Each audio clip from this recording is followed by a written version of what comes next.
Morning, Charlie. Hey, how are you? Good. How are you doing? Good, man. Thanks for doing this. Welcome. I met you a few years ago before I even started this podcast. And once I started it, I was like, you know what? I want to sit down with Charlie. And I hadn't seen you for a while. And I ran into you earlier this week. And I think it'd be great, sitting down with you. I personally like to listen to a lot of podcasts. And one thing they were talking about, and one of them was, when you look at the population, 9% of working men go start their own business. 9%. But of those 9%, only 4 of them actually start a business that other people work under them. So it's a very small minority of the population that starts a business and then gets people to work for them. And that's an important part of what we're able to do in America, being a business owner and working for yourself. But when we had our initial conversation, you had said some things that I thought were interesting. And so what I'd like to do is, generally what I do is get to know the person more on a deeper level and kind of get an oral biography of your life. And then we'll hit on things that you have, the wisdom and experiences that you've picked up along the way. Sound good? Sounds great. So let's get to know Charlie 0 to 10. Okay. What's that Charlie like? Let's see. Born in Colorado. Pretty difficult childhood. So had to deal with a lot of early distractions, not having family, and develop some self-sufficiency that way. So we don't have to go however much into detail you want to, but I'm assuming not two loving parents. I never met my mom. Okay. Lived with my grandparents for till I was 7. My father came back, picked me up, and lived with him until I was probably 15. Would you say he had the skills to be a good father, or was he just doing the best he could? That's interesting. I feel like we all do the best we can, and with what we know, we only know what we know. We bring our own shit to the table. We bring our own stuff. Dad brought his stuff. I brought my stuff when I was being a father, and our intentions are good. We only have the cards that we have to deal with. And so yeah, no, he was a loving father. He's just disciplinarian. Didn't really have the ability to father so much, but I knew his intentions were good, and he instilled confidence in me. He insisted that I was self-sufficient and taught me a good work ethic, put me in places where I could learn. He was a builder, not a tradesman, but he knew to put me with people that were very proficient and experienced so that I learned that way. And didn't have an opportunity to have education really in my youth. So I was out of school, done with school by the time I was 14, 15. And then I was just working in construction. And then at 19, I started my company. Wow. So what inspired you to start a company at 19? Because that's not normal, especially back then, or maybe it was. Entrepreneurship? Not normal. I was independent. I had the skill set to build stuff. And my communication skills were fair. I've always been, I don't know, I think a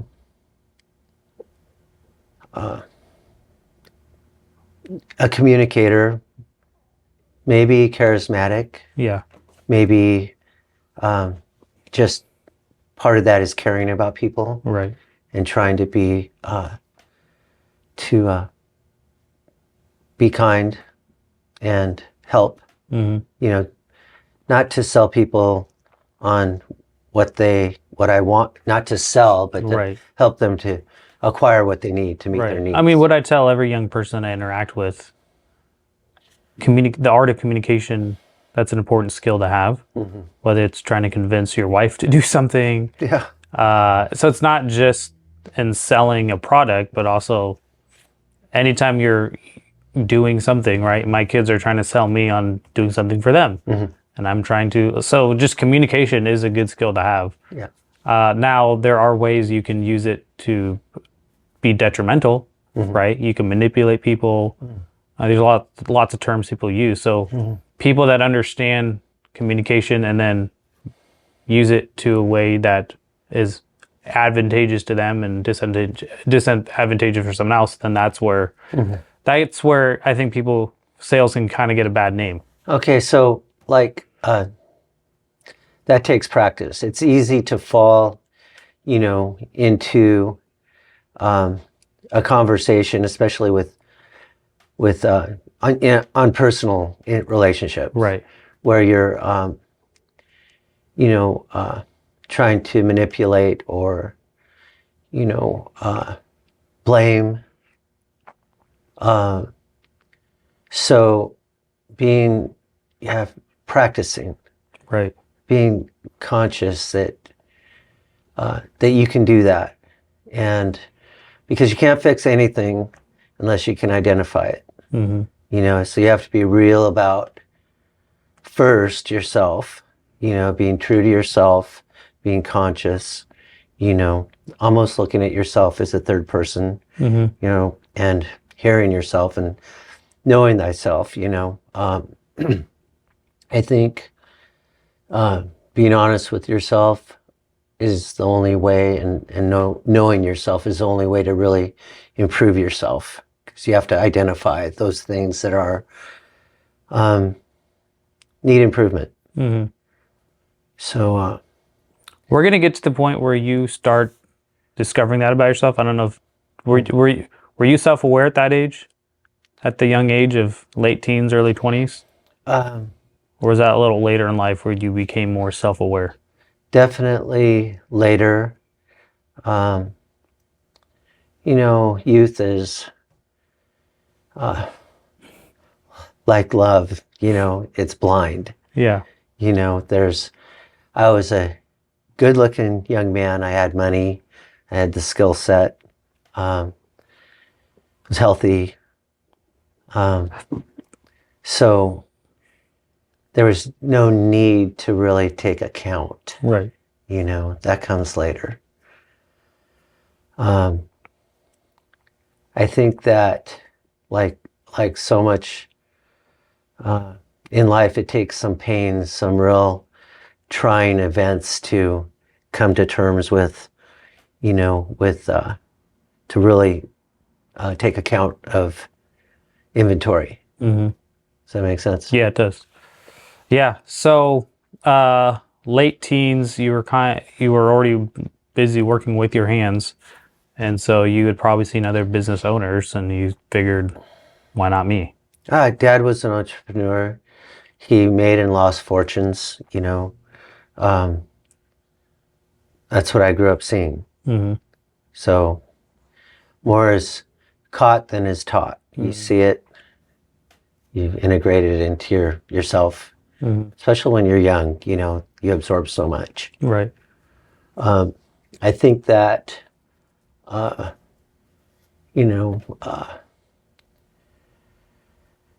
pain and trials make you grow, facing, your mistakes.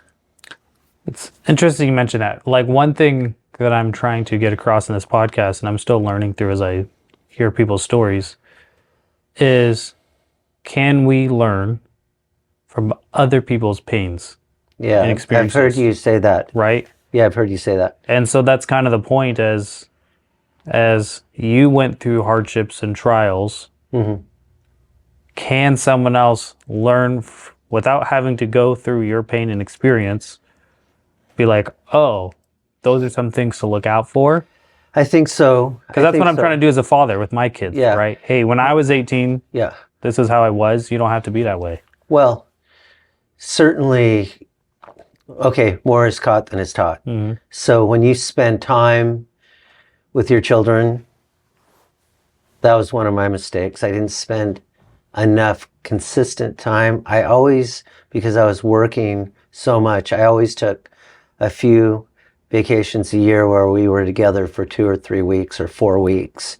So I had that time where I could get away and spend time away with them. That was important.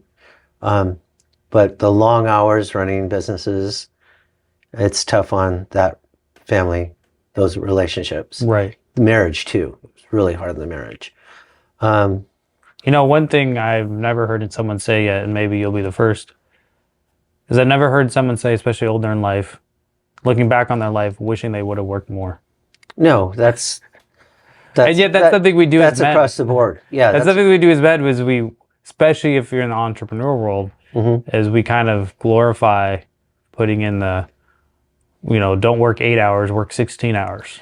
So someone can tell you that, and you always hear that, you know, that cliche, that Hustle. which is the truth. Yeah. That, you know, no one goes to their deathbed wishing they would have achieved more vocationally. So when you say more, can you learn from people's mistakes? Well, you can hear it and you can value it, but it doesn't mean that you ascertain it personally. Right. Okay, so to answer that question, I think that learning from other people's mistakes, sure, to an extent, but having, I would say that having a mentor, someone personal that is in your life, is more helpful than seeing someone reading or otherwise, you know, podcasts. Yeah. When you have someone that that their experience personally, you have a personal relationship with someone, that's super valuable. So did you have that in your 20s? I did. That would have been my father. Yeah. And he also, you know, was just driven work-wise. So that's what I experienced, and that's what I ascertained, that's what I absorbed, and that's what I did in life, you know, for so many years.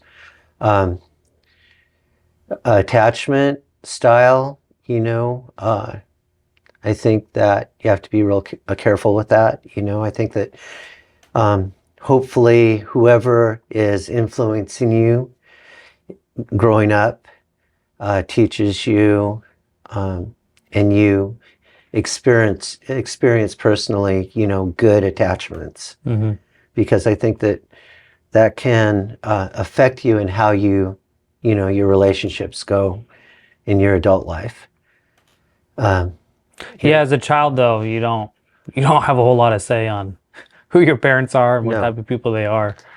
So learning, having mentors that give good examples and help secure you in the way you're attached. Like I didn't have a mom.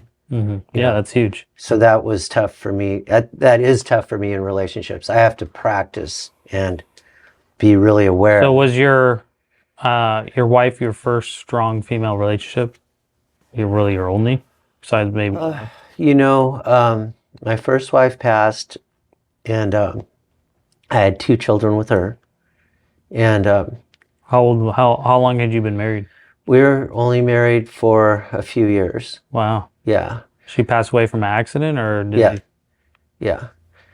So I had the twin daughters, and then I was taking care of them, and I met my second wife, and she helped me take care of them. How old are you when your wife passed away? So early 30s. Wow. Yeah. Um, so um, my daughters had a little bit of a tough time in adolescence, but they came out of that beautifully. Hmm. Just they're beautiful people. So proud of them. So thankful. Yeah. Incredible ladies. Nice. Um, we had five. My second wife and I. We had five. Three girls and two boys. And they're all strong personalities, intelligent, beautiful people. We homeschooled until they went to Running Start, at 16. So, I homeschool. What made you choose homeschooling over public or private? Just the logic behind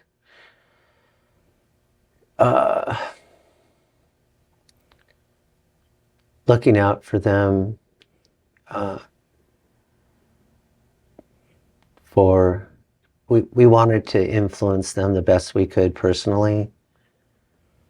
Public school can be exposed to a lot of detrimental, character influence. And that, I mean, you homeschooled 20, 30 years ago. Yeah. And today, if you look at public school systems, you look at the product that's coming out and you're like, I don't know. I mean, that's why we chose to homeschool, because we're looking at the product that they're producing. And at the end of the day, I'm not going to tell people whether it's right or wrong. I'm going to say, look at the trade-offs. Or do you want someone who doesn't love your child to raise your child? Because I think it's not controversial to say that hopefully your parents are going to love you more than some stranger. No, that's right. I mean, okay. So being in the home, in a loving environment with their siblings, being able to pursue their interests in their education, if it's marine science, if it's literature, horticulture, they all had animals and loved to read. I mean, they're big readers. They delved into literature. Mm. So they learned passively through historical fiction and historical books, and they followed their passions as far as education goes. So I'm curious, we'll go back to that time frame, but now that they're adults and you're able to talk to them, do they look back fondly at that time, or do they like, this is the detriment, and I was going to bring up, is that they were under socialized, probably. So when they came out of that, they felt that like they were at a disadvantage, not necessarily socially, but discouraged about the status quo, the state of our culture, and they hadn't had a lot of outside exposure like you would have in public school. We lived on a mountain on acreage. And here? What state? we were up above above the Skycomish, up between Sultan and Monroe. Okay. Up on a mountain. I built a couple of houses up there, and we lived in each of them.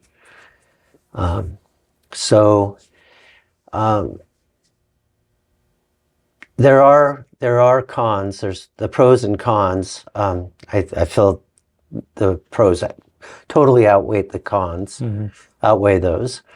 But it was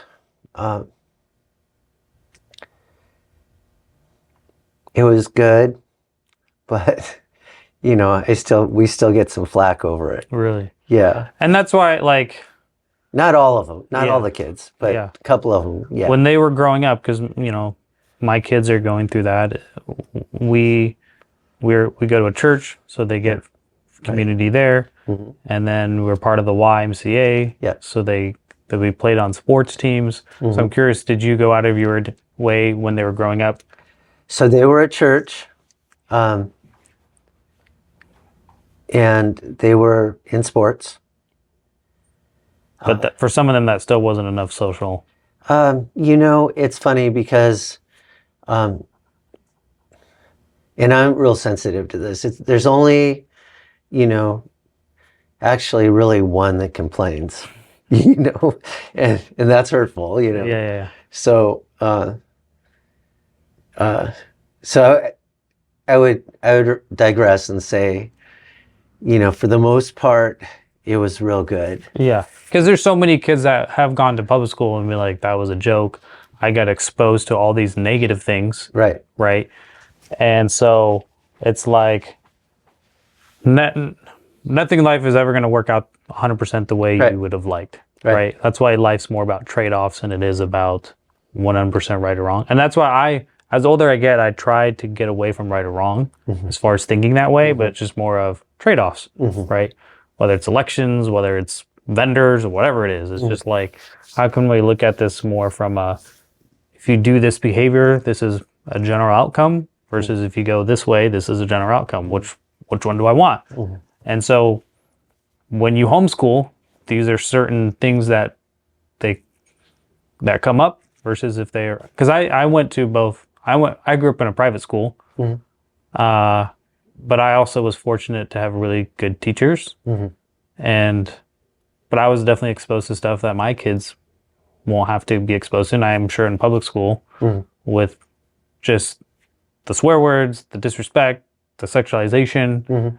Now it's the month that we're in, right? And so you possibly save them for that, so that when they were older, they can now better understand and make a well-informed decision, right? My 6-year-old, very easily influenced. We don't watch a lot of live TV, but if there's a sports game, like, we just had the NBA championships, so we watch a little bit more sports. We mute the commercials because we know he's being easily influenced by that commercial. Right. Right. So that's what you did with your children. You protected them so that when they were of age, then they would hopefully be a little bit more informed, a little bit more concrete in themselves, so that when they were exposed to that stuff as an older person, they could protect themselves. I think that's the idea of homeschooling. So, yes, I think that that they learn how to think differently. They learn more respect for one another, and have a real disdain for inequities. Because when they're in your environment, then you can instill these certain moral norms about how you treat other people. Right. So that was difficult. When they get out and they see how that's not the case. I mean, for millenniums, there was tribal life, and there was people that were nurturing and helping each other to heal and to learn and to grow, so they have that there, where in public school they have an agenda there. And it's funny,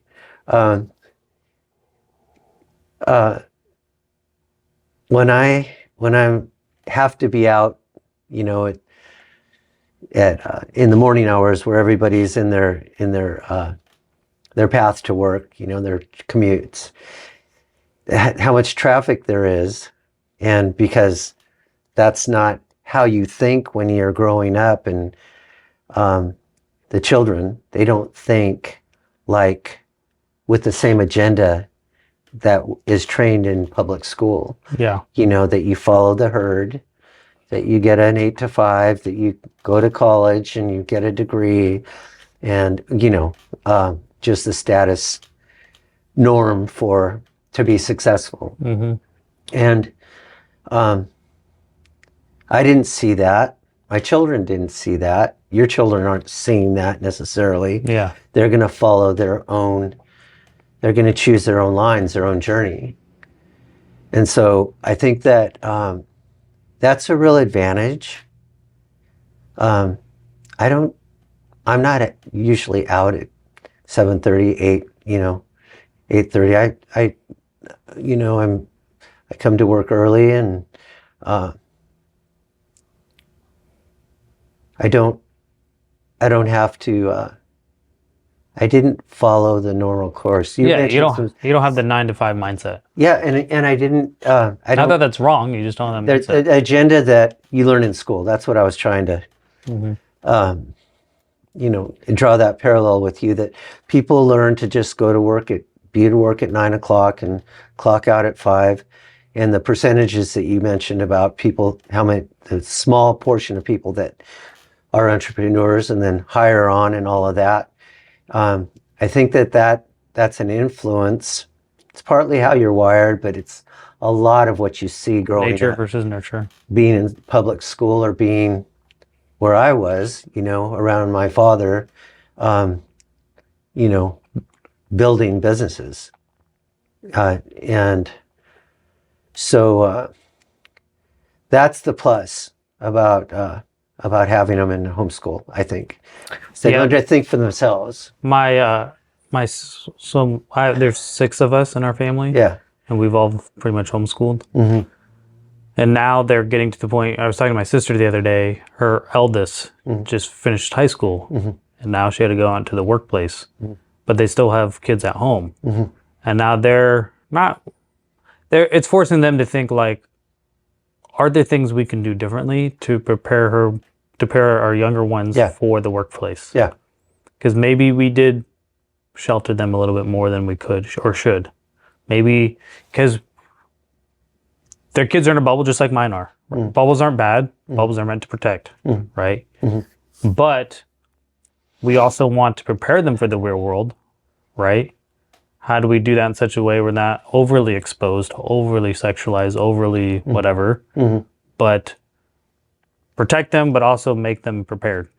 So one of the ways is to set them up, give them permission to make decisions. Yeah.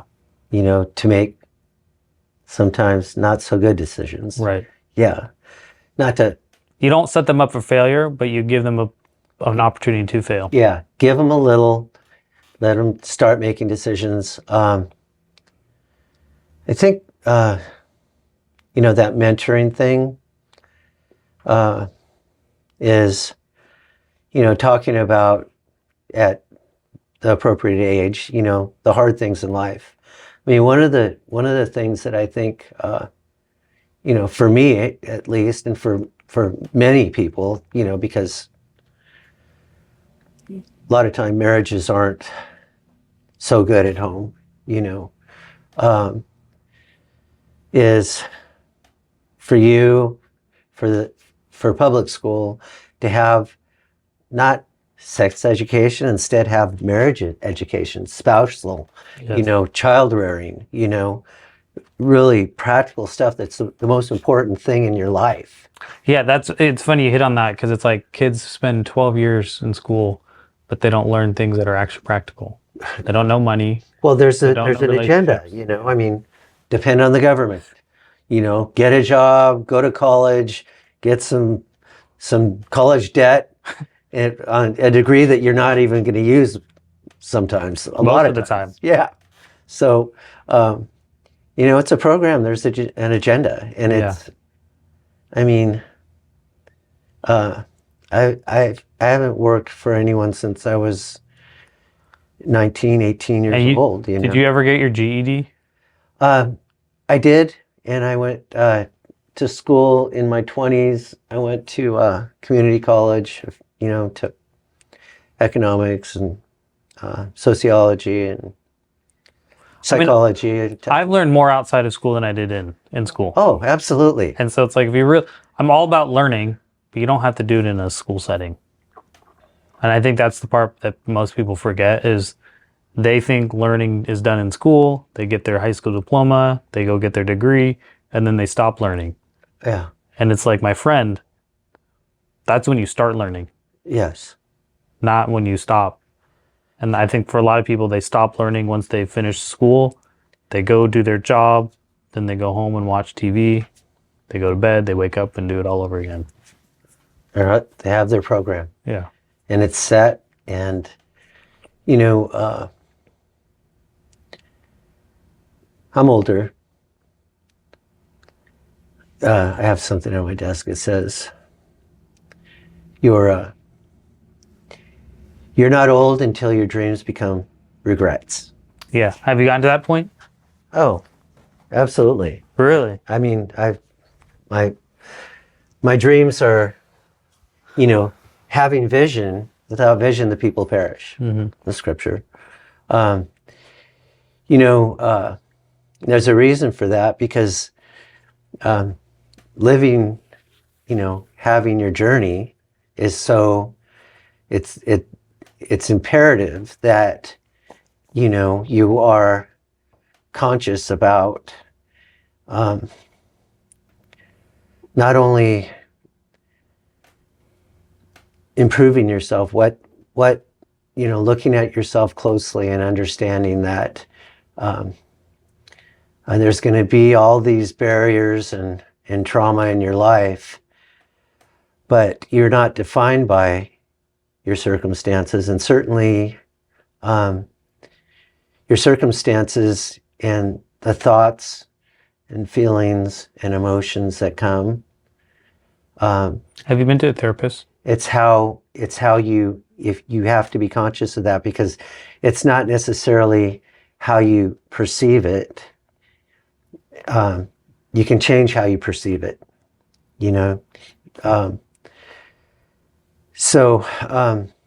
knowing yourself and learning to perceive your circumstances and those things that happen in your life, what people do, is essential to being centered and having strength, in your mind and over your emotions.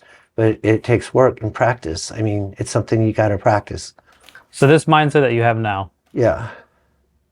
did you learn that in your 30s from No. your wife's death? Or did you go to therapy at some point? Or just you living life is how you started thinking? Because the things you're saying, they write books about it. People have gone to therapy. So I'm curious how you started thinking like that. Well, I think, I was apart from my wife for 2.5 years. And that was an awakening for me. So your 60s. Yes. That was an awakening for me. And I've had other really devastating times in my life where I had to study, and earlier in life, I studied scripture a lot. And that was essential for survival at that time. I don't read scripture much anymore. So in my 60s, when I had to come to terms with some crisis, I did go to therapy. She gave me some tools, workbooks, handouts. I started studying. And so learning to have a strong mind over, to be able to view things in life that are so difficult, came from studying, understanding that, identifying things here, looking at trauma in my life for, death of a spouse, trouble with the law. I had some time in prison. Oh. What decade was that? 20s, 30s? 20s. 20s, before you got married? Yeah. So second time. Before I got married, second time.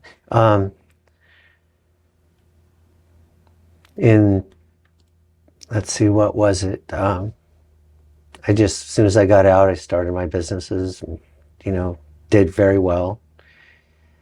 In the last recession, 2005 through 2007, I acquired a lot of real estate. And then I was building at a ski resort in Idaho, and custom home on the ski slope and my home. And I had 25 rentals, and the recession hit and I had to start selling stuff. And caught up with me, couldn't get rid of everything. After a year or so, we had a bankruptcy. I had 9 houses left, and those went away in the bankruptcy. And our personal home. I had to start over in 2010. How many times have you had to reset?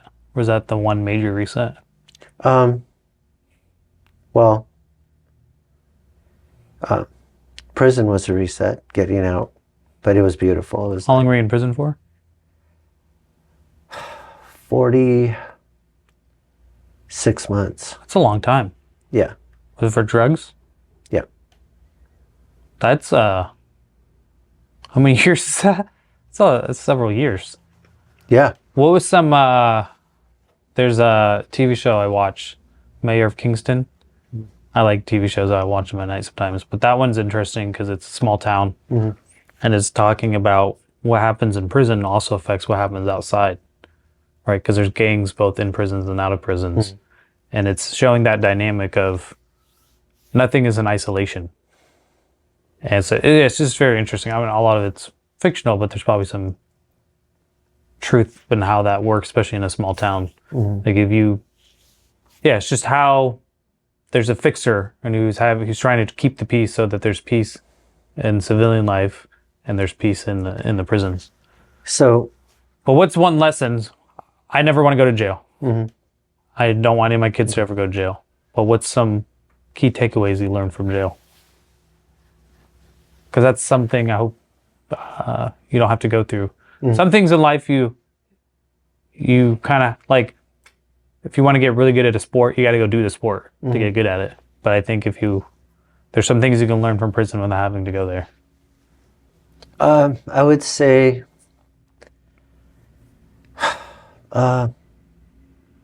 that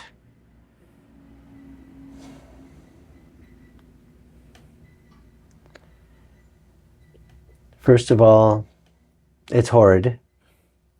Is it as bad as the movies make it to be? Or is it more boring? No, it can be real bad. I would say that that being aware that in life anything can happen. You know, you can have one too many, just 2 or 3 drinks and accidentally hit the postman. You know, manslaughter. You know, I mean, shit can happen. Cancer can happen. You know, life is brief.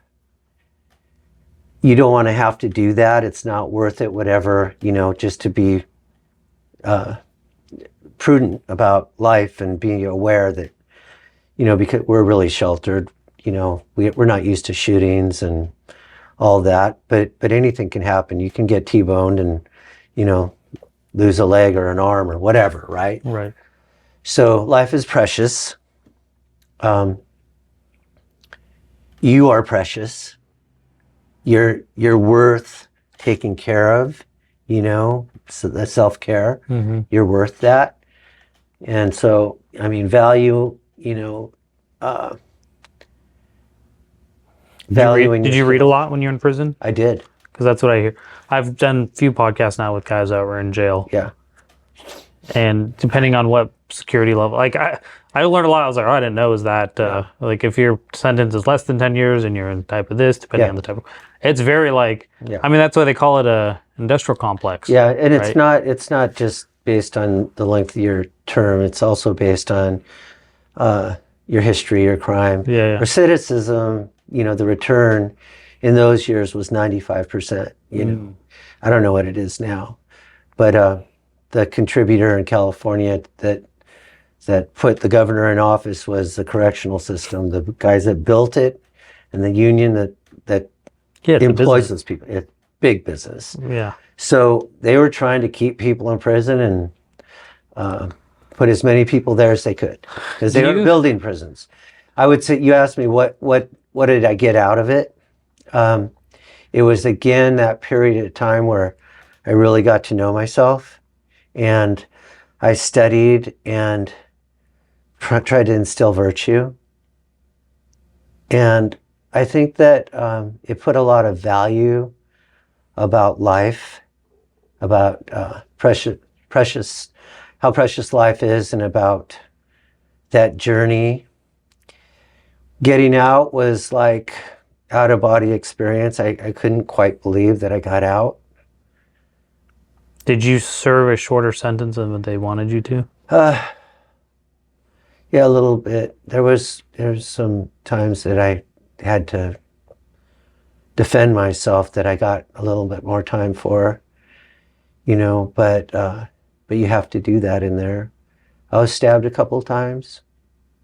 You have to almost become an animal, because it's a dog-eat-dog world. You just have to be aware, and so I didn't grow up around any race really, except white people, right? Yeah. So I didn't have a neighborhood. I didn't have like an ethnic backing there. So I was on my own in there. So it makes you a little more vulnerable. Percentage there was 40% Latino, 40% African American, and 5 or 10% Asian, Filipino, Chinese, and then 10% white. Anyways, they have, you affiliate. And so if you can't affiliate, then you're a little more vulnerable. But I think that, gaining courage and getting, making yourself strong personally is what I got out of that. And I wanted to forget it. I had nightmares for years. Sure. But eventually I searched, and now it's not a skeleton in a shoebox in my closet. It's something that is part of me, and that I wear, that I did that as part of my foundation. Mm-hmm. Anything that you go through in life that's really tough should elevate your foundation a little bit, so that you're not as vulnerable and you can reach higher. Did you, when you were in there, because isn't the theory of prison, is it supposed to reform you? Oh, no. Isn't that the theory? Punishment. No, right. So there's no reforming. Whoever says that is full of shit. Okay. So there's no. It's not about reform. There's no reforming. No. Because that's what I think the average person thinks is. Oh no. People are going in there.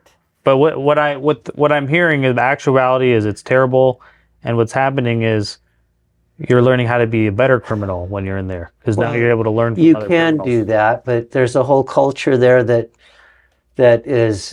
makes you more apt to return. Yeah. But when you got out, you're like, I don't want to do that again. So whatever got me into that, I don't want to do it again. So it did reform you in that way. Yeah, but it doesn't most. It doesn't most. Yeah, but for you, you were like, I don't ever want to do that again. No, it makes me breathe hard. I dream about having to go back for years. Yeah. No. And gosh. But anyways, it's something that I went through that it was really difficult, that I want to have as more of a medal on my chest than a skeleton in my closet. Yeah. So, and that should be for anything really hard that you go through in life.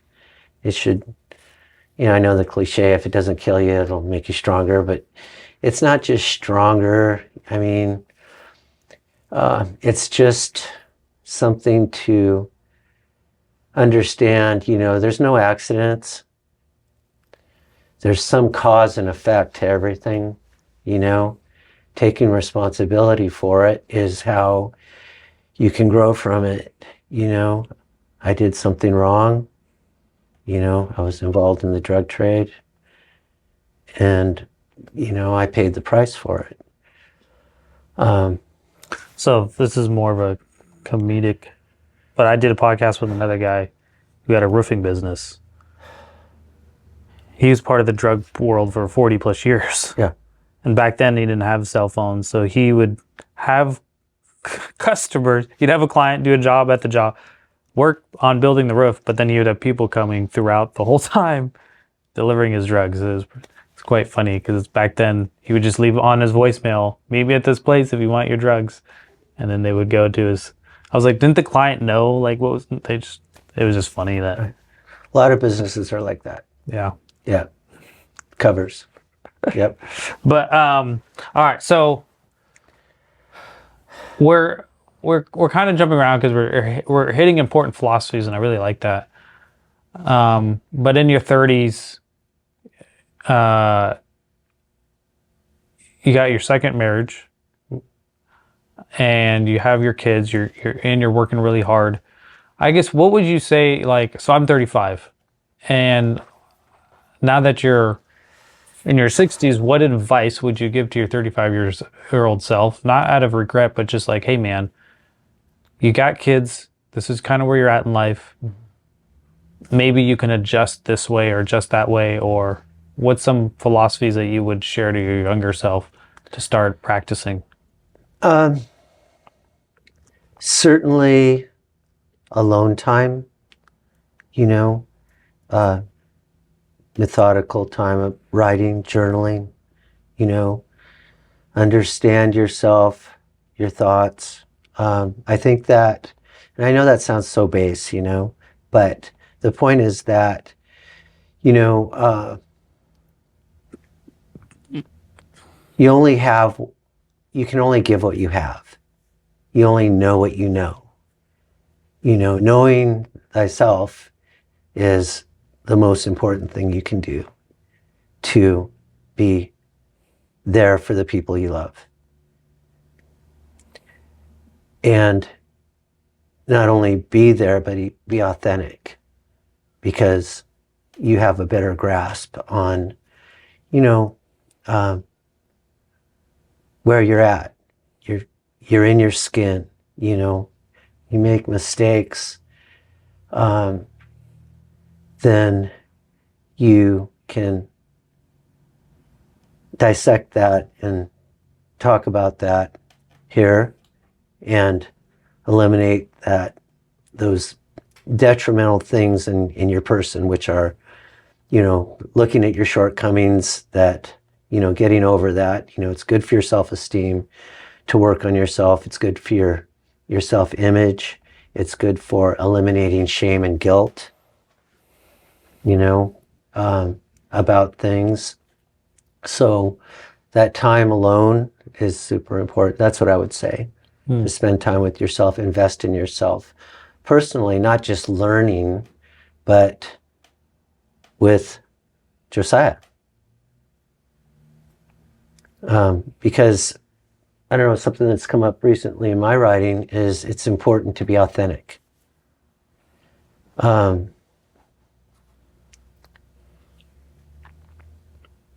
It's important you can have better relationships. It's important for those people, but it's also important for me, you know, and it's practice. So a couple questions from that. One, personally, now that your kids are older, they're 20s and 30s, right? Mm-hmm. Are any of them in their 20s, or they're all 30s or older now? 20s and 30s. So a dream that I have is, as my kids get older in their 20s and 30s, that I can still be, you no longer need to be the parent that's telling them what to do. Hopefully you're not, but now you're the friend / mentor. Do you have that kind of relationship with your kids now? Like, yeah, some of them. Yeah, some of them. Like with your boys. In fact, probably, yeah, most of them. Yeah. So like with the boys, can you be like, hey man, watch out, don't do that. Not that you're telling him don't do that, but you're there Okay, so one of the boys, as a yes. sounding board. The other boy, my younger son, hasn't really come to that point yet because of the divorce. We were apart for 2.5 years, and Mama was stay-at-home mom. You know, they're closer to her. Mm-hmm. And so during that time that we were apart, it separated us. And that's one of the reasons, you know, one of the issues I was working with while we were apart, because I had to come to terms with that. The kids were on her side, and you know, I really didn't have a relationship with most of them for years. And that was very painful, incredibly painful. Yeah, I mean, if I look at my life right now, the most important people are my wife and my kids. So you take that away. You take that away. So that was the that time in my life that was productive and beneficial and precious, because I was alone. And you know, it puts you at a point where you're going to figure your shit out, you know, and that's precious time. There's no accidents. There's cause and effect.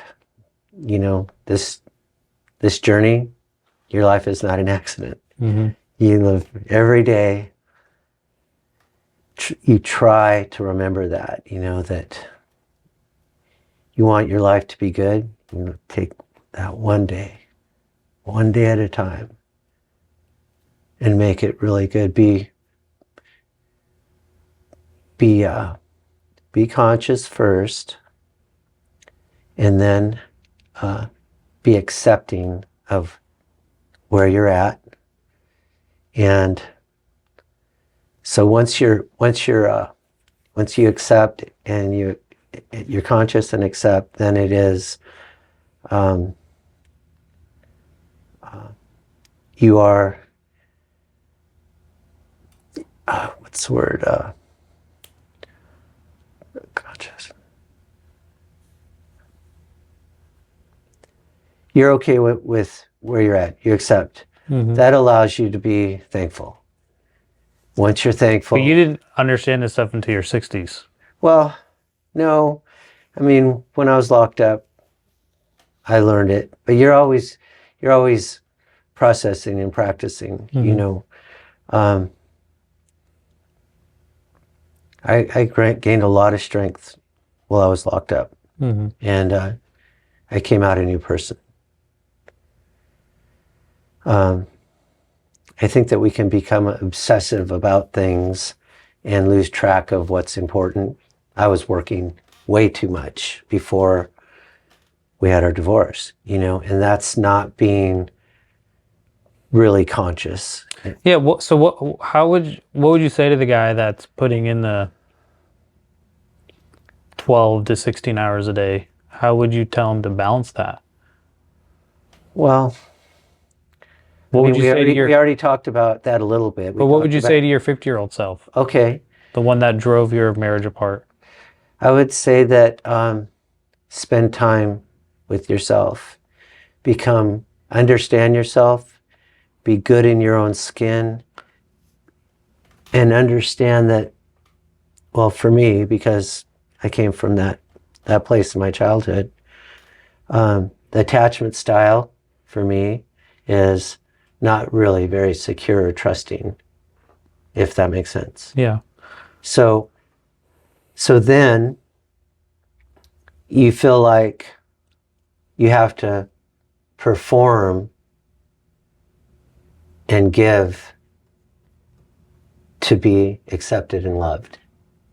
So changing that is learning to, you know, care for yourself, know yourself, trust that it's not, you don't have to perform or provide more financially. Because I'm assuming in your 50s you were doing pretty well financially. Yeah, I mean, like I said, in 2010, 2000, the last recession, the Great Recession, you know, a lot of us with tons of real estate, got you know, crushed. lost everything. Yeah. So I don't, and I didn't, you know, I grew up seeing, you know, go after it, you know, be aggressive. Real estate's the bomb, to obtain lots of equity. And we had $20 million and $40 million.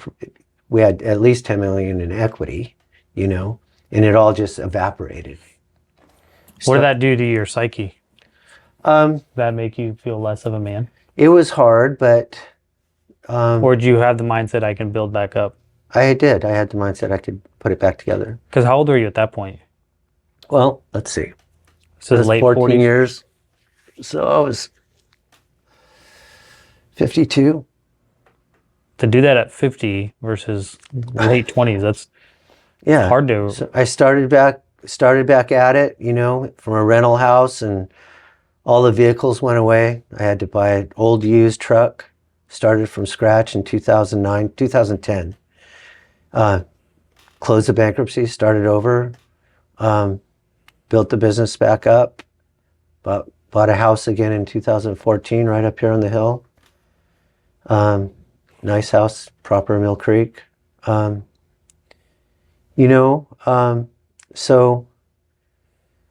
doing pretty good now.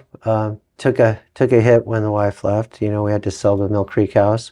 Still have that place on Maui, and the business is doing well. Mm-hmm. You know, got retirements, you know, since the recession, since the bankruptcy. We just put a 401k together and put 10% of everything goes in there. Mm-hmm. You know, so we've got a good 401k. Yeah, I think, you know, at the end of prison, at the end of bankruptcy and the recession, you know, I never doubted myself.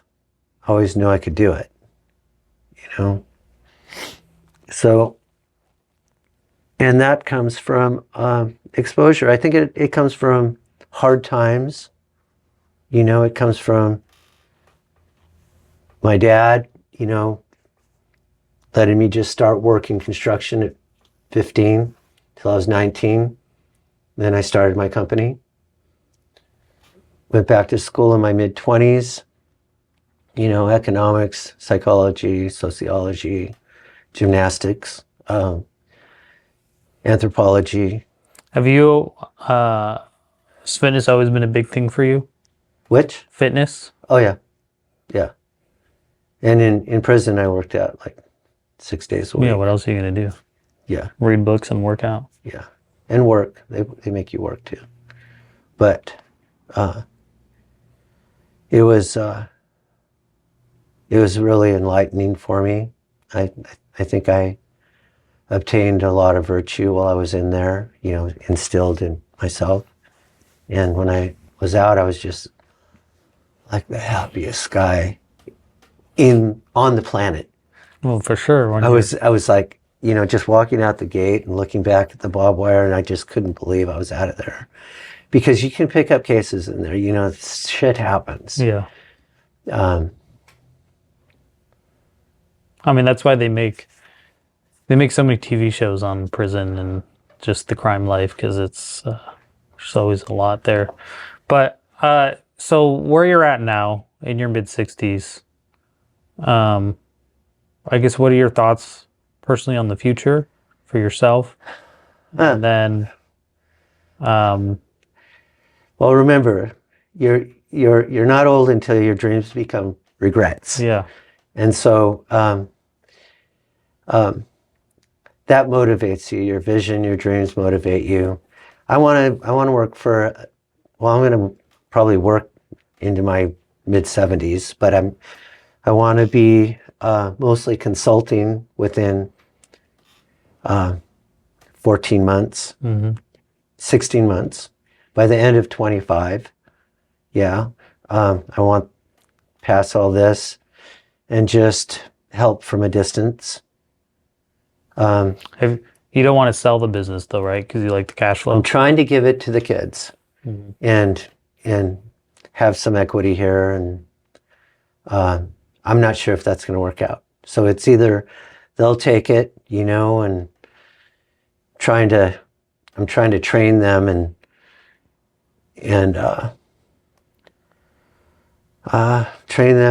train them, and I'm still in that discovery whether that's gonna be the right course. Yeah, because you want to know if they actually want it. Because if they are only doing it for you versus them wanting it themselves, it's two different things. Yeah, and I think that so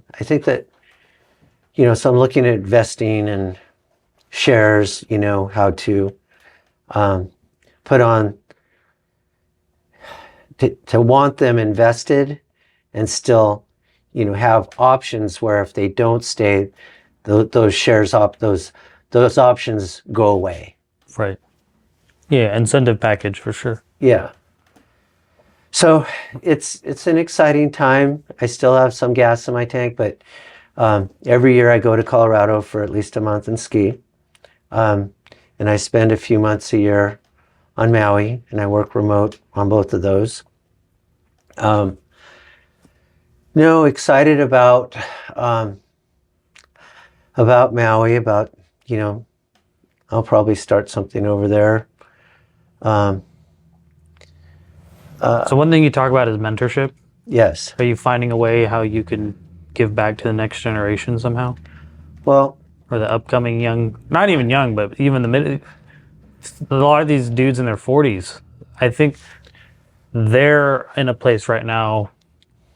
One thing you had mentioned about knowing thyself, and I agree with that, but the problem is in your early 20s, you generally don't have enough life experience to know what that really means. Mm-hmm. That's right. So, because when I look at these guys, and even my nephew, I don't know if we talked about him, early 20s, 22, and he's trying to know thyself. Mm-hmm. And it's like, dude, yeah. In order to know thyself, you have to know others. You have to know people. Mm-hmm. And if you're so self-focused on yourself and so self-absorbed, trying to figure yourself out, you will lose yourself because you don't have enough life experience. There's no inventory to know what to do with that. Yeah. Right. So I agree with what you said, but I would also push, I don't know if I'd push back on you, but push back on him and saying sometimes to better understand yourself, I go learn about just how people in general work. Then I can see myself in that. That's why I enjoy listening to podcasts, because like when I was working out today, I listened to podcasts just about muscle. Mm-hmm. How does muscle work? Mm-hmm. Right. And it's like, now I can start, that's just physical part of knowing myself, but I'll learn about psychology. I'll learn about therapy. Yeah. Because I'm learning about more of mankind as a whole, and then learning how to drill down and seeing how that applies to me, versus if you're so focused on yourself. Because I think that's the part of the message we're preaching to people today is there's a version of self-care, but not to the point where it's self-centered, right? There is a version of knowing thyself, but not to the point where you forget people around you. Mm-hmm. So I think you're correct in what you're saying, but I think... Well, for younger people, I would agree. You know, there's not enough life experience and inventory there, but certainly my grandson, he's at Cal State, right? San Diego. And, so it's a wealthy community. He's with a lot of wealthy. He's not from a wealthy family. They do well. They're middle class. They do what? They do very well, actually. His mom and dad. But there's always someone richer there than you. Oh, there. Yeah, they're down. I get the photos of they're in the marina and in the boats, and and he hears about money and making money, and I saw him for Christmas, and he was excited about that. Saw him here in the summertime too for something. But anyways, I go down to California every few months. We were talking about confidence, and I told him there's two kinds of confidence, and I don't know, I just came out with this, but I remember what I said. I said, there's confidence where you are you think you're all that. Yeah. And there's Bravado. confidence in yourself as a quality person, you know, and doing. It's not what you have, it's who you are. And you know, that might not even sink in for years, you know, but it's saying those things, you know, that, you know, to help that young person understand it's not about the money, you know, it's not about the stuff. Because so many young people think it's about the stuff and making money and having their side gigs and their, you know, that. You don't have to answer this question, but I'm curious. What was the most amount of money you made in a year in your work experience? Shoot. When I was in my 20s, you know, I was in the drug trade, you know, I was making a frickin' ton of money. Like millions? Well, I had houses and cars and all the houses. I don't know what I made. I had a guy who was in the drug business. He's like, I didn't make that much money. No, I was making a lot of money. I was traveling, and it was, yeah, I had houses. Lake Tahoe, Arizona, Southern California, and nice cars everywhere there, you know. I was in my 20s, you know. Yeah. I split it up from my first wife, and I just went sideways. She left. Wait, this is another? I thought you were... No, I was married once. She passed after. Oh, okay. After you guys... Yeah, after we split. But, you know, and we had the twins, so I got the twins. But, you know, like I said, the money comes and goes, you know. So a young person, hey, it's not about the money, you know. It's about being honest with yourself and But as a young person, money is a tool. And money can either own you, yes, or you understand how money works. Because if you can play the game, or I'm not gonna concern myself with money, but then it's hard to live in society. No, so it's finding that balance. I'm not saying yeah, I get what you're saying. It's good to live excellence, yeah, and to be productive. A man needs to be productive and feel good about what he's doing with his life, and making money is part of that. Yeah. Okay, but it's not the most important part of about life. You know, life isn't about money. It's not a race. It's a journey. You know, it's something that, you know, like being conscious helps you to be okay who you are, be good in your own skin, and like that person, you know, investing in that person. If you tell somebody, I don't know how, it's hard for a 22-year-old to get that, but and you talked about self-care, you know, you can be consumed by it or take it too far. I'm not sure exactly how you said that, but it's not about taking it too far. It's, you do it for yourself first, but you also do it for the people that you care about, you know? And you do it because, you know, your mistakes you have to be okay with those. You know, you have to learn to pat yourself on the back, even in bad days, you know? On bad days, you did your best today. You can feel okay about this. You know, you didn't achieve this or that, or this or this or that went wrong. At the end of the day, you're okay with yourself. You pat yourself on the back. You say, good job, motherfucker. You know, because sometimes nobody else does that. And when the tank's empty in relationships and people and everything goes south, that's all you got. And even when you think you got all this, your children, your wife, you know, there's still a lot of shit that's out of your control. And this is all you have control over. This is all that you can really focus on, and then you can be there for other people. You know, you can be your best. Um, and that's what I say about money. Like I always thought that making money was the key to life when I was younger, and my dad was bringing me up to do that, but it's not. Would you say, they say money doesn't buy happiness, but there is a level of money that you can achieve that does, because there's that fine line with money where it's like, if it is your number one goal, then you probably won't be happy. But having a certain level of money does allow you to not have to worry, and it can lead to nicer trips, nicer vacations, nicer it's things. Good stuff. It is good as long as it's kept in the right context. Yeah. I mean, contentment is. There's a lot of people with money that are not content. Right. I mean, and that's the word I was looking for earlier. Acceptance, way things are, what happened in the past, where you are now. That's only by being conscious, to be real about life and yourself. And then contentment. Contentment is, okay, I'm okay here. Whether I'm broke, not defined by my circumstances, whether I fucked something up, a relationship, whatever I did, I'm going to be content right now. I'm okay with how things are. That opens the door for happiness. That opens the doors for other blessings. You have to be content first. Once you're content, you can be so thankful. Yeah.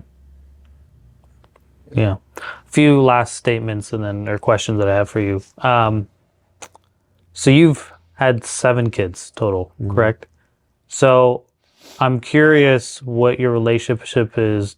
Is it different so I have 3 boys and a girl, and my relationship with my daughter is different than my boys. Everyone's different. Every single one is totally different. Yeah. And I guess when I'm trying to say the word different is even the way I express myself or love or whatever. I love them all equally the same. But the way my relationship with my daughter is different than the boys. Absolutely. And just curious what that dynamic was for you, if the boys noticed that, if they saw that. Because my boys see the way I treat Emma, my daughter. Sure they do. And they're like, that's not fair. And it's like, she's a girl. They're going to. And you're going to do that. Yeah. That's natural.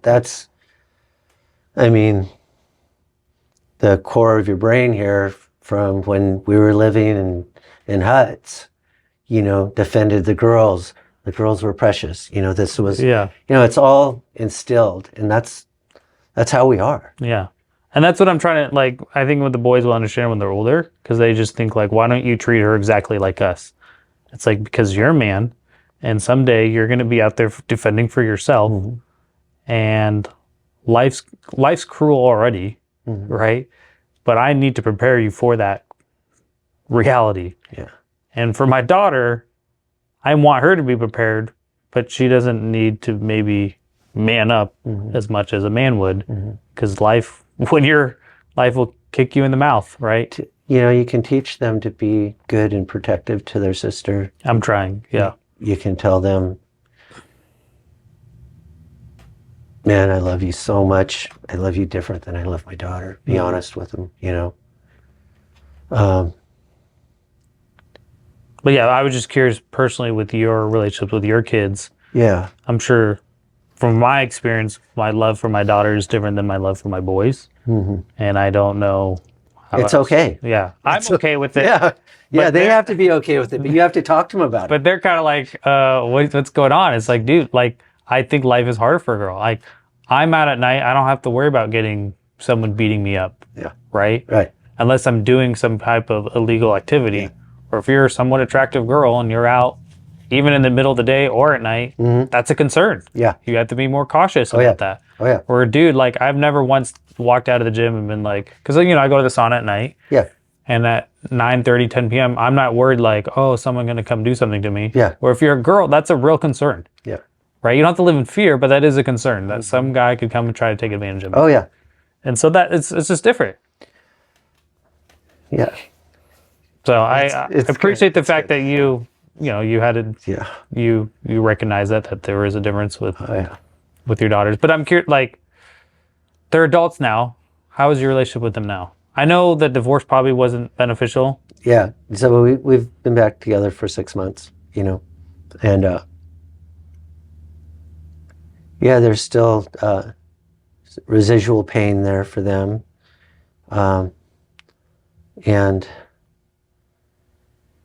the divorce process was ugly and How's your relationship with your first two daughters?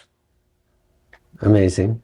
They still, because that's what I want. Is I want a great, loving relationship with my daughters. Yeah. My daughter and my boys when they're adults, and I want to do whatever I can now so that continues once they're adults. Is my desire.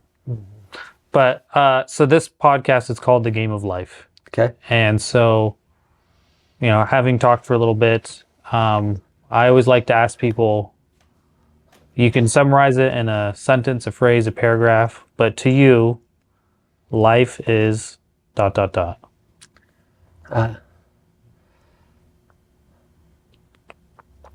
Life is what you choose it to be. Being conscious and methodical, and really conscious about that understanding that way more is, we decide way more about, whether our life is going to be sorrowful, mediocre, or absolutely beautiful. We decide that. We have way more power over that than we think we do. And you can't articulate that power unless you're conscious about it and understand that we have a canvas to write on, to paint on, it's blank, I'm sure there's stuff in the past, but that can be in the past. It's part of your foundation. It gets you where you are now and where you can think about life as what you make of it. And you can paint a beautiful picture there. That's up to us. That's the way I look at it. Every day I got a blank canvas. And I want a beautiful life. And I think I'm worth it. So you choose. I like it. One thing, as I've done these podcasts now, I have to obviously ask people to be on it, and I get a lot of no's, which understandable, right? Just like in business, for every yes, you probably get a lot of no's. Yeah. But I'm looking back on, okay, what's a common theme from these people that say yes, right? Life is unique. We all have different experiences. But what's a common theme that I'm getting from all these people that say yes, especially with people that are older? And one thing that I've noticed is the people that say yes, generally at some point in their life, were a part of something greater than themselves. And for a lot of them were veterans at one point because they were part of something. So like especially the guys like in their 70s, they didn't choose to be in the Vietnam War, but they kind of were forced into. But that was just like, I've been thinking back on these guests that I've had, and it's so interesting how the guys that say yes just happen to be part of, not all of them are in the military, but they've been part of, life wasn't always about themselves. And so if I look back at the people that say no, which is a lot, I can probably look back in their life and be like, they have never, well, maybe they have, but some people want to be private, which I get, I respect that. Some people don't want to. But I could probably also look back and be like, those people probably weren't veterans, and they probably, most of their life was only about themselves. Therefore, they wouldn't see the value on sharing knowledge and wisdom to other people. Like there's a guy I met here. It's kind of funny. 75 years old, talked about how he's worth supposedly $100 million. It's like, well, I don't think you'd be working out of LA if you were. But supposedly to him, that's how much he's worth. And he's 75 years old, talking about how it's just about him and his kids, which is, I respect that. But at 75, I would hope you could think a little bigger than that. Yeah. Right? Yeah. But he's just like, I have no interest to share what I've learned. Because I'm just like, hey, would you like to share what you've learned with others so maybe they can learn from that, right? Yeah. He's like, no. And so it would be curious if I don't think I'll ever sit down with him, but I could probably look back in his life and was like, yeah, he's never been a part of something greater than himself. Or Therefore, really, a lot of people haven't really gone through the fire. yeah, You know, you know, the best, steel is made in the fire. Gold is extracted through the fire. I mean, diamonds are made under pressure. All these, yeah. I haven't been through something really difficult but so what's funny with my life now as I get older, and maybe you just notice it more, I tend to get feedback faster when I think something, it's cool because when you have a thought, then you get feedback on it, you're like, oh, interesting. So I this was only recently that I've been thinking about this. Just today, I'm at the gym. I get out of the sauna. There's this guy there, African-American guy. Never seen him before. And first thing he's talking about, oh, what'd you do? He's built, 54 years old. We're just having a good conversation. Boom. I was in the military for 21 years. They taught me it's all about mentorship. Now I'm into counseling. It was just so funny because I've literally, this whole week I'm thinking through this. And here's this guy. It's like, this is literally what I just thought about. Like, he literally for 20 years was all about being part of something greater than themselves. And guess what? He gave me his number, willing to sit down. So it's just so funny because I was like, what's a common thing that I'm getting from these guys? And then it's like, not that I'm not specifically looking for veterans. It just so happens a lot of these types of people just understand that life's more about themselves, right? And again, it's not about being it's if you're part of a nonprofit organization, if you've been part of something other than just you, then I think you're a little bit more willing to share about your life and your experiences. Where the people that say no, they're just like, no. I think that I agree. But other than that, okay, like Anne Frank, or, people that have been through trauma and pain and crisis. Yeah, because I do younger guests, and it's usually they've been through something. Yeah. Divorce, bad divorce, Yeah. weight loss.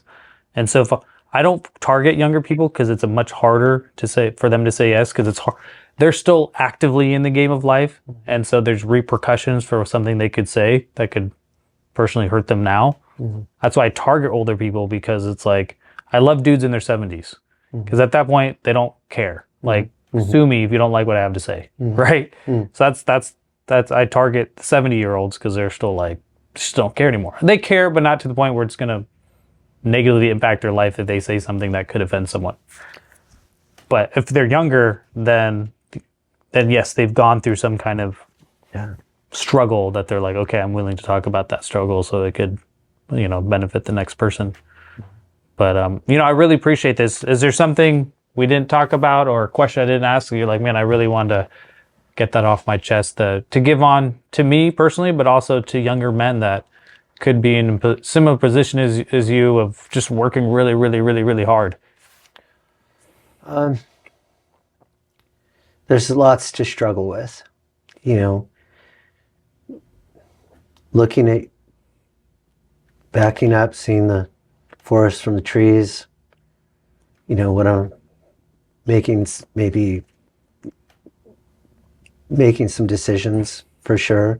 I feel like, being consistent, figure out what works for you, what regulates you, what makes you tick well, and assert those things into your routine, into your journey, employ those things, apply those things, look for them, identify them. And hopefully we can identify the things that are not so good for us. And, again, that's being honest with yourself and being conscious, what do I need to keep doing that I'm doing now? And being a business owner and being so busy, I want to be better at routine, and telling myself, this is going to happen 5 days a week at this time. That's difficult in business ownership. It's a lot easier in other vocations. But consistency, routine, honesty, looking at what regulates you well, makes you tick well. Do those things for yourself. I know we were going to be done, but a topic I do want to bring up more in my podcast is one thing that's difficult about health and fitness is most people who don't do it don't see the value in it until it's too late. And so have you had friends that passed away in their 50s and 60s because they didn't put any thought into it? Because your body can function okay for a while before it really just goes off the cliff. And that's what a lot of people don't understand is you can be overweight for a while. You can live unhealthy for a while. You can not exercise for a while. You can eat poorly for a while, but it will cost you, and it will usually cost you quickly. So I'm curious, was there a certain age when you really saw that decline of health from your peers? For me, my working theory, it's 50. You can kind of live, unless you're just extremely overweight, because there's a lot of dudes that are 50 pounds overweight, 20 to 50 pounds overweight in their 20s, 30s, and 40s. But I feel like, is it in your 50s where you really saw that? I'm curious what your experience has been with your peers. I don't know when the decline is. What I recognize is that there's so many men 60, 65 that are just shot. Yeah. You know? They couldn't even imagine running a business and working like you at this point in their life. Yeah. So, I mean, I had an injury skiing in April, yeah. So I was out of the gym for 2 months, just took a nasty fall. And so I just been back a couple of weeks. And because I'm invested, it just comes right back. I feel great, It's only been 2 weeks now. 2 days last week, 4 days this week. And oh man, it's just that's something that regulates me.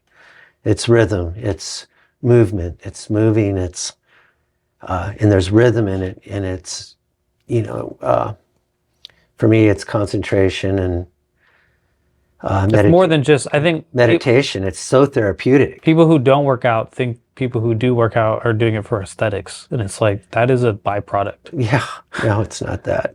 It's just so. I mean, even for me, like rhythm and meditation, those things are so therapeutic. In the womb, there's a heartbeat, there's movement. You get out, and there's somebody taking care of you. They know the timing for rocking you that soothes you, and then there's music, and it's not as much as it was in the centuries past, the millenniums past, where there was drums and dancing. Yeah, beat. Yeah. But we have that in us, and we need it. And the gym's that for me. Mm-hmm. And last year I got into music school, and I see a piano. Yeah, I got into music school. It was great. I was by myself, and the kids they were all in music school and vocal school and dancing for years. I have 3 famous dancers, my girls. Just so recognized. Amazing. For many years, dance every weekend, But, yeah, music was an incredible experience for me. I took time off to go skiing, but they put me in this band, and I had a couple of shows. I got to sing. So I had 2 programs in a club, and it was amazing. It was so much fun. Not what I thought it was. It was like I wasn't even on the planet anymore. It was a trip, but it was so fun, and I really enjoyed it. I'm going to go back. Probably this summer. I got to get back in music. It's an incredible emotional and outlet. It's the expression is And I didn't know it, but I'm a performer. They really like me. They give me hard songs. They put me on stage, and I just have fucking fun. Yeah. Yeah. So it was a blast. I'm gonna go back. Yeah. The aura I get from you is you are learning to enjoy the moment. Yes. And sometimes that's hard for a business owner because it's always thinking 12 months out, 24 months out, 5 years out. Yeah. But I think you're someone that's enjoying the moment, but also willing to learn and put yourself out there, which I think for people who, as they get older, they become more rigid and they're less likely to try new things. So it sounds like you're like a young person again, trying to rediscover yourself. Yes. And that's cool to see. Yes. Life's a journey. It's not slavery. It's not a race. Because that's, one thing about, not taking, this commitment to be whole, and that life is precious and that you can paint your canvas, is that, that negativity will enslave you. Things people say or do, or circumstances, if you perceive them, if you let them, you're enslaved, you're not free.